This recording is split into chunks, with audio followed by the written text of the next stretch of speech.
Thursday, March 29th, and that date is important because it means it's opening day in Major League Baseball. I'm Ryan Celtic, excited to be joined this morning by Sports Illustrated's Ben Reiter and Albert Chen. And guys, it's finally here, opening day. All 30 teams were scheduled to start the season together today for the first time, though the Nationals and Reds have already been rained out today. So we got 28 teams in action today. Ben, tons of storylines going into 2018 coming out of spring training. What's the one that's got you most excited going into the season? Well, the one that's got me most interested is kind of the lack of parity in Major League Baseball, really. It's interesting, Albert. If you look around the 6 divisions, they're almost unanimous favorites to really win them by double digits in each one. You're looking at the Nationals, the Cubs, the Dodgers, the Yankees, the Indians, and the Astros. I did that. So, look, so my question is, okay, there might be a lot of wild card races, but will it really play out the way it seems, in which all year long they're just going to be first-place teams running away from the rest of their divisions? Yeah, and just to add to that, I mean, and I think you can pencil in the Red Sox in terms of, and maybe even the Mets as, like, these are playoff teams. So you can almost lock in 7, maybe 8 teams already into the postseason. And no offense to the Twins and the Angels and maybe the Mariners, but like, man, if we're getting to July, August, and September and the best race is the AL wildcard race, the second AL wildcard race between those teams, I don't know that that's great for baseball. Yeah, you're almost like we're due for a Yankees-Red Sox race. We haven't had a legitimate one in quite a few years. Maybe this is the year. Always going to be some surprises. Coming out of spring training, Albert, what surprises did you see coming out of the spring that caught your attention going into the new year? Well, I would say the surprise takeaway may have been just the Mets, how good they looked. And we talked about kind of the super teams and the Nationals potentially running away the division. And absolutely, going into spring training, I would completely agree with that. But now looking at the health of the pitching staff, Syndergaard, Thor is Thor, and DeGrom is healthy, and you got Matz and, even Matt Harvey, who doesn't necessarily have to be the ace of the staff. He certainly doesn't need to be, but he looks healthy and he can be sort of that guy in the 3rd or 4th slot in the rotation to be the solid starter. So I think the Mets are kind of the surprise takeaway where maybe the gap between the Mets and the Nationals is not that large. What about you, Ben? What caught your attention? Also something in the NL East, really, and it's the Philadelphia Phillies coming out of spring training. Like, this was supposed to be, the finally rebuilding year for them. Maybe in 2018 they'd make a run at Bryce Harper, start trying to win for real. Well, they started off the offseason by signing Carlos Santana. Then it turned out towards the end of the offseason that, Jake Arrieta is actually still available and affordable. Maybe he can be our John Lester-like cornerstone that will lead us to victory a bit earlier than we thought. And then at the end of spring training, they locked up their top prospect, Scott Kingery, who everybody loves, to a long-term extension, which means that unusually these days, he's going to break camp with the Phillies as opposed to spending the first couple weeks in the minors. It sure looks like the Phillies are going it, and I can't blame them. We do have such a polarized league between teams that are going for it and teams that are not. Maybe a team like the Phillies can slip into one of the wild card spots, and I have to commend them for, doing something that's a little crazy in baseball these days, which is actually going for it maybe before you thought you were ready. Interesting. The AL East gets so much attention, but the NL East could be quite the race between the Nationals, Mets, and the Phillies in the mix. Braves and Marlins, not so much, of course. How much stock do we put in spring training, Ben? You see teams like the Red Sox, the Brewers, the Astros. They had very, very strong spring trainings down in Florida and Arizona. What team do you expect to parlay that into a hot start to the season? Well, I don't put much stock in spring training records, but look, it's me. It's the Astros, right? I mean, the Astros, if you look at any statistical projection system out there, whether it's Baseball Prospectuses, Fangraphs, this is a team that is predicted to be one of the best teams in recent memory, right? These projection systems tend to be down the middle of the road. They have them winning 99, 100 games as a starting point. They are not just better than they were last year when they won the World Series, they're much better, entering the season with 2 more aces than they had last opening day in Garrett Cole and Justin Verlander joining Dallas Keuchel. I mean, the question is, just how good will these guys be? And I don't even think like a bunch of injuries can derail them. That's how deep they are. What about you, Albert? Who gets the fast jump start? Yeah, I agree with the Angels. I remember kind of seeing the over-under on the Angels, the Astros coming out of Vegas, 96, and I'm like, That is ridiculously Yeah, we've high. never seen numbers but like you that. would take the over on that. I mean, there's no Yeah. question about it. The Brewers, to me, are the other team where, again, whatever, spring training stats, wins, losses, but they had a great spring, and I think they could be a really interesting team. Not a great second half last year. Was one of the few teams that made some aggressive moves over the offseason, Lorenzo Cain and Christian Yelich. And I think those two guys will be fascinating to watch. Yelich moving over to a very hitter-favorable ballpark. And the Brewers, I think they're going to be in the mix. I think like we talked about races and what's going to be interesting this season. And I think the NL wildcard race will be interesting with the Cardinals, Diamondbacks and Rockies. And I throw the Brewers absolutely into that. And I think the Brewers are going to be right in the mix. And I'm actually going to pick them for the playoffs. All right, you mentioned the word fascinating. Fascination surrounds Shohei Ohtani, who's going to make his debut on the mound on Sunday for the Angels. Now, he came with very high expectations, guys, but it was a brutal spring training, Albert. How much wiggle room, how much of a leash do the Angels give him before they're forced to make a move and let him get seasoned down in the minors? Yeah, well, one of the least surprising storylines of spring training was that it was a brutal spring training for Shohei Ohtani, given his expectations. Just because this guy, he only pitched 25 innings last year in Japan, was injured. There's a huge adjustment coming here to the major leagues. We've seen that with numerous pitchers coming from Japan. So they're going to give him a very long leash. Even if 2018, this guy doesn't contribute maybe until like June or into the second half of the season as a pitcher, because I think his value is as a pitcher, then they're going to be fine with it. This is a long-term commitment. Financially, this is not a big commitment for the Angels at all, really. So, I think the media within, this weekend, they'll probably get all over him and the Angels, but I think it's going to be a long leash. Yeah, the fact is that every one of the other 29 teams would have signed Shohei Ohtani to the contract he has after this spring training, which is one of the worst spring trainings imaginable. It really is a long timeline for him as far as specifically when they might send him down to try and get him right. That could happen pretty fast, theoretically. Maybe they take hitting off his plate if he agrees, because that was kind of part of the reason that he agreed to go to the Angels, to focus on pitching, add hitting back in later. It's going to be a fascinating process no matter what. But, as far as long-term, considering him a bust, that's still years away. This is still one of the great deals and one of the great strokes of luck, really, in all of baseball that he ended up with the Angels. Yeah, fascinating. We'll see. He struggled at the plate and on the mound. Good, we'll see how much time he gets. Guys, stick around. We're just getting started with our opening day coverage. Ben and Albert are going to stay with us to break out the wheel of predictions for the upcoming season. But first, here's a few key games to keep an eye on this opening day.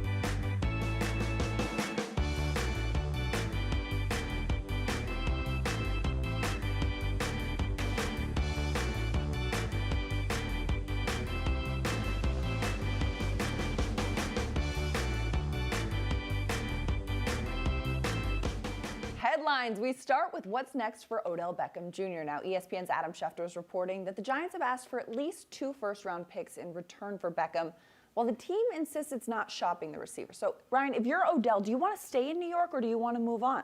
If I'm Odell, I would want to stay in New York. This is the #1 market in the country, the #1 sports market, in my opinion, in the country. But it doesn't sound like he wants to. There's a report out there this morning, Madeline, that he's already told some Rams players that he wants to join them out in L.A. Bottom line, though, I don't think this comes down to what Odell wants. It's really what the Giants want and what they can get. If they can get enough to make them want to cut bait. If they're talking about these 2 draft picks, 2 first-round picks, where's that going to come from? Because the Rams have 1 first-round pick this year. It's 23rd. Maybe a team like the Bills, they have 2 first-round picks. They have 12 and 22 this year. Appealing. Buffalo could want to add some high-profile, high talent on the offensive end. But The leverage here, I think it's in the Giants' court, and I really think it's what they want, not what Odell wants. Well, and if it is what they want, we have to keep in mind that what we have heard from the Giants organization is that they do not want to trade him, that they do want him to come back, and that they have not been shopping him. While we have heard reports from other reporters who have sources perhaps from other teams that are trying to get a deal done and have other motivations to say, hey, this is what the Giants want. Maybe they called and said, hey, what do we need to give you to get this guy? There are a lot of questions out there, but what the Giants have said is that they want him to come back. Odell is a very talented player, and even if they get a couple first-round picks, they're going to use those picks to find a player of that talent level. And can they find another player who is another Odell out there? That remains to be seen. I feel like all their comments, though, have been followed by the big but. We don't want to trade him, but we're going to listen.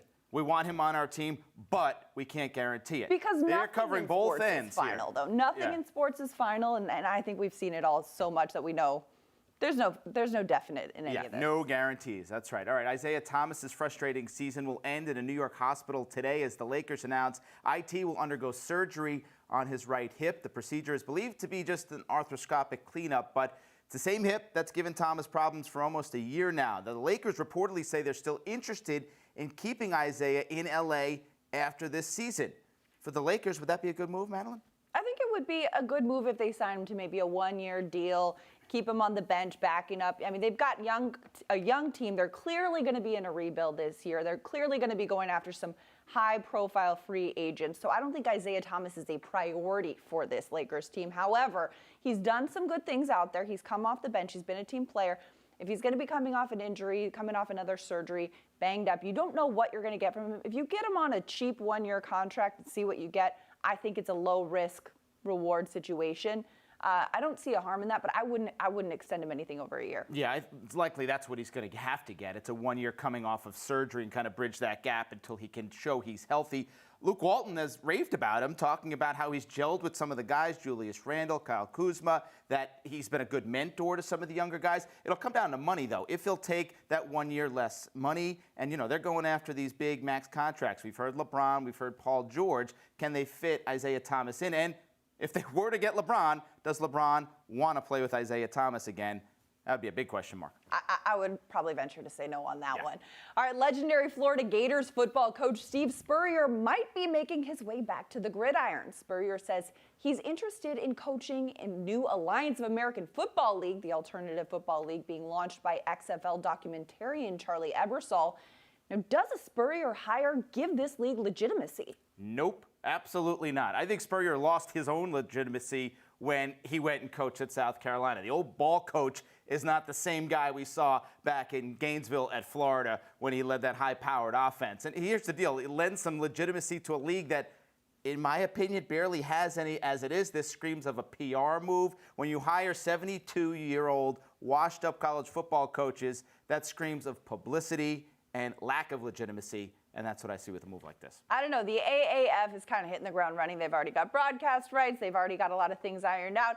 Bringing in a coach like this, if nothing else, like you said, will cause some more interest and draw, and maybe he'll bring Tebow back too. I know Tebow's doing well in the minors right now, but if we've got a Tebow-Spurrier combo out there in the AAF. Johnny Manziel, throw him on there, Madeline. Yeah. You get a contract. All right, we've still got more baseball coverage to come today, specifically some award predictions.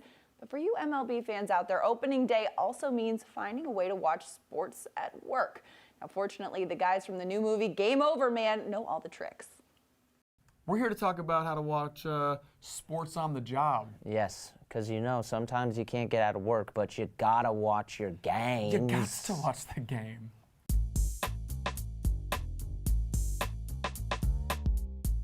You want to watch the game during lunch. Because no one can deny you your right to eat at work, right? Right. Hide your iPhone in a bag of chips, and then just keep going back for the last hit. Well, if you have your phone in there, it's like, oh, here we go, done with the chips. And then just keep repeating that. People usually aren't checking to see if you're getting new bags of chips. Yeah. I like to just take a banana peel, then I put my phone inside the banana peel, close it up, put it in my bag. At lunch, I get there, I'm like, hey, Jan, hey, Mike, I'm just having a banana. I open the banana peel, my phone is on the inside, now I'm watching the game. Boom, genius. The bathroom break sports watching is probably my favorite way to do it. What I like to do is I'll just drop my pants and I'll sit with my butt in the urinal, and then I just pull my phone out. And if you're doing that, I guarantee you, no one will talk to you. Yeah. No one will bother. They're like, well, he's sitting in the urinal. Well, they'll do one of those cool things where they come in and they go, whoa, whoa. And they won't even notice the phone in your hand. Do your thing, man. All right. I don't know. Ooh, must be a Monday. Yeah, That's what they'll say. I'll let people know occupied. Yeah, Here's another trick of the trade. fake meeting. Yeah, calling a fake meeting and going, hey guys, we got a meeting down the hall. Everyone goes down the hall except for you. What do? Pull out your phone, your iPad, you watch the game. Also, maybe your whole entire team at work wants to watch the game together. Get it on the projector. Guess what? Now we've gone from phone to big screen. Yep. Score! He shoots, he scores! Sports thing. Another thing you can do is just say, hey, off, I need to watch this. This is for me. Yeah. This is my time. Sometimes you got to just boss up and say, well, if I lose the job, it doesn't matter because is my team getting the W? Yeah, I want to watch this basketball game. Otherwise, I'm going to rip your head off, and that'll be my basketball. Yeah. I'll slam dunk that.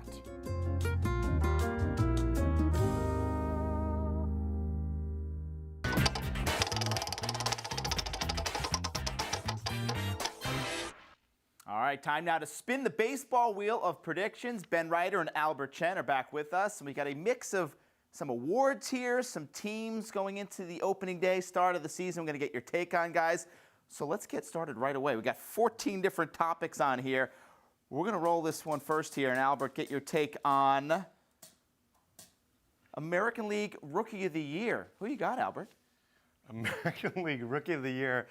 You know, a lot of great options. I think Willie Calhoun of the Texas Rangers came over in the Yu Darvish trade. He's only 5'8", but he's shown in the minors putting up some big time numbers, slugging percentage. This guy has a lot of power, and I think it's going to play really well in Arlington. The only question right now is, when does he come up? He's going to start the season in the minors. That's my pick for AL Rookie of the Year. There's been a lot of backlash to my pick after he had a horrible spring training, probably the worst spring training anyone could have anticipated.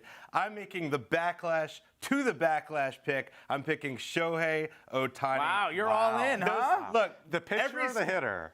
both, either both. All the scouts in the world can't be this wrong. I think at least, after some growing pains, he's going to show everybody what everybody was so excited about. Cy Young, MVP, and Rookie of the Year all in one? Maybe not. Maybe that's next year. Well, All Cy right, Young and MVP. let's spin it. Here we go. A topic everyone wants to talk about. Ben, the New York Yankees, ton of expectations. What do you think this year? Well, I think we're certainly looking at the AL East champ. Look, the Red Sox are much improved. I think adding that power bat of JD Martinez was important. But you look at these sluggers, you look at that bullpen, they're going to win the division for sure. I don't have anything controversial to say about what's just a great team. Albert, 94.5 is the over-under for wins for the Yankees. Where are you going there? 94 is a lot, but this team actually, based on their win differential, actually underperformed by like 8 wins last year, and they're going to be better this year for sure. Adding Stanton, goes without saying. I think the Yankees are really good, but the one thing I would say is I think people are a little bit underestimating Boston. I think it's going to be a pretty close race. I don't think it's a shoo-in, but those two teams, far and away, best teams in the American League East. Aaron Boone, a big unknown. First managerial job. We'll see how that turns out. Here we go.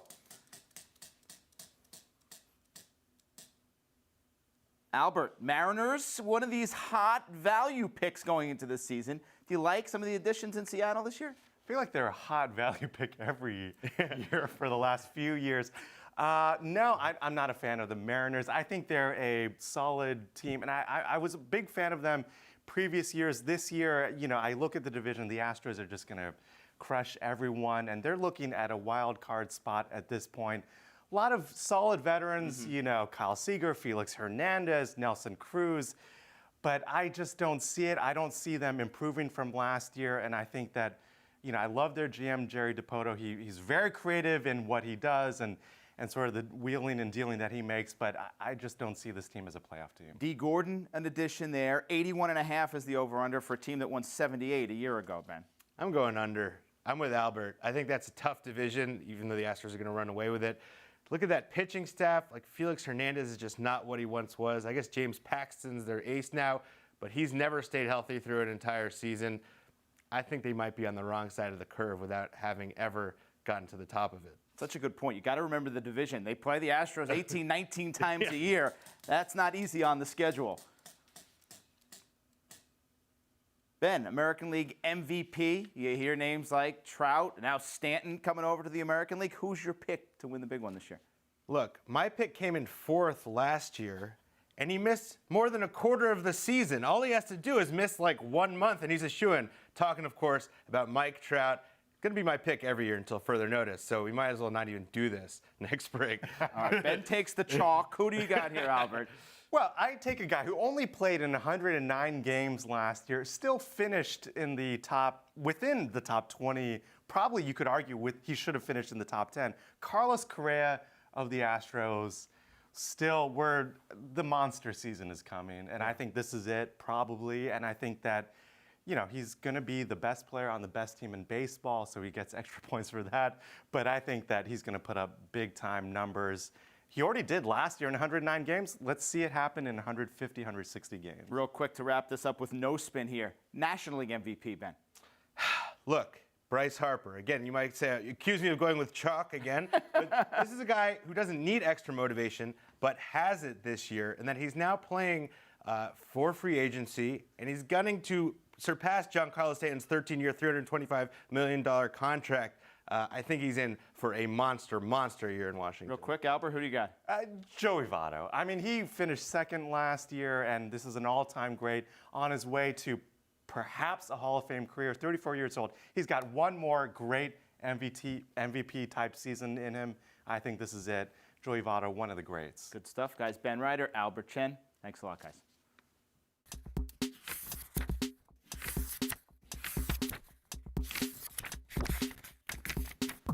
A developing story here on SI Now. Pelicans big man Anthony Davis is considering losing the unibrow. He posted this on his Instagram story Wednesday, asking fans for a vote. Should I shave my brow? Seems like it's a close toss-up. Ryan, what do you think? Which way would you vote? You caught my attention with a developing storyline there, Madeline. Serious stuff. I am voting absolutely not. You got to leave the brow. And this is coming from a guy who spent his high school years trying to avoid growing a unibrow at all costs. Tough times at that age for a high school guy. But listen. He's got it trademarked, too. No, look at this thing right there. The side-by-side, it does look pretty clean, I got to admit.